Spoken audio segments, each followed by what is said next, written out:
پہلے supreme court پھر یہاں پھر سپریم کورٹ اور پھر یہاں، یہ بتائیے گا کہ آپ کی آج پٹیشن تھی پولیس کے اگینسٹ جو آپ کے خلاف ایف آئی آرز دی جا رہی ہیں اور Lahore high court Rawalpindi bench کا، اس کا کیا بنا؟ دیکھیں، پہلے تو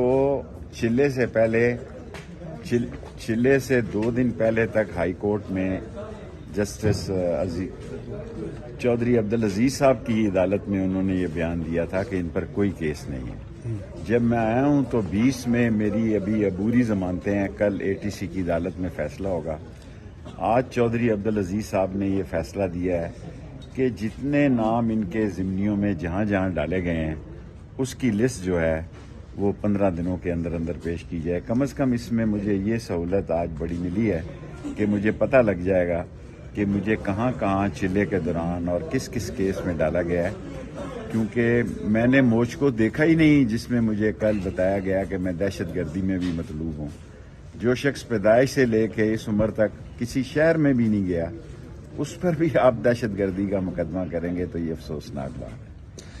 شیخ صاحب، ابھی اسٹیٹس کیا ہے؟ آپ تو دہشت گردی کی جو دفعات کے تحت مقدمات ہیں ان پہ عبوری ضمانت پر ہیں۔ کل پتہ لگ جائے گا جی۔ بنیادی ضمانتیں تو راولپنڈی شہر کی ہیں، اس میں کیا فیصلہ آتا ہے اے ٹی سی کی عدالت میں، اور باقی جو کہہ رہے تھے ووٹ کو عزت دو، وہ بھی بلاول نے انوکھا لاڈلا سے چھین لیا ہے۔ شیخ صاحب، اور یہ روز کہتے تھے ووٹ کو عزت دو، کل ایبٹ آباد میں اس نے بھی کہہ دیا ہے کہ مجھے بھی عزت دو اور ووٹ بھی مجھے دو۔ شیخ صاحب، آپ نے کہا کہ آپ خاموش ہیں یا میاں نواز شریف تو اب بولنا شروع ہو گیا۔ بس میں بھی اب آہستہ آہستہ بولنا شروع ہو گیا ہوں۔ 1 جنوری سے انشاءاللہ میں پاکستان کے تمام پریس کلبوں کا دورہ کر رہا ہوں، کیونکہ 15 دنوں کے اندر لسٹ آ جائے گی کہ میں کہاں کہاں مجھے کیسز میں ڈالا گیا ہے۔ اب پریس کلب میرے ضمانتی جو ہے وہ دیں گے، کیونکہ میں نے ساری زندگی میڈیا کے ساتھ گزاری ہے، سو اب میں اسی پریس کلب میں جاؤں گا جہاں میرے پہ کیس ہوگا اور جہاں وہ ضمانتی کا انتظام ہے۔ آپ کے اگینسٹ اپوننٹ کا کہنا ہے، چھوڑو جی اپوننٹ، وہ کہہ رہے ہیں کہ آپ کو الیکشن میں کنٹیسٹ نہیں کرنے دیں گے، ایسی صورتحال یہ ہے؟ اللہ کا فیصلہ ہے کون کنٹیسٹ کرتا ہے کون نہیں کرتا۔ کل کس نے دیکھی ہے؟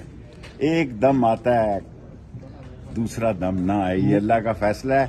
اگر الیکشن ہو رہے ہیں اور الیکشن تک میں باہر ہوں یا جیل میں بھی ہوں، میں نے 4 لوگوں کو اپنے اسٹامپ لکھ کر دے دیے ہیں، جس میں کھوسا صاحب بھی شامل ہیں، جس میں سردار رازق صاحب شامل ہیں، جس میں اعتزاز احسن شامل ہیں، جس میں راجہ صاحب اکرم صاحب کے بیٹے جو سلمان اکرم راجہ صاحب شامل ہیں اور سرجیل شامل ہیں۔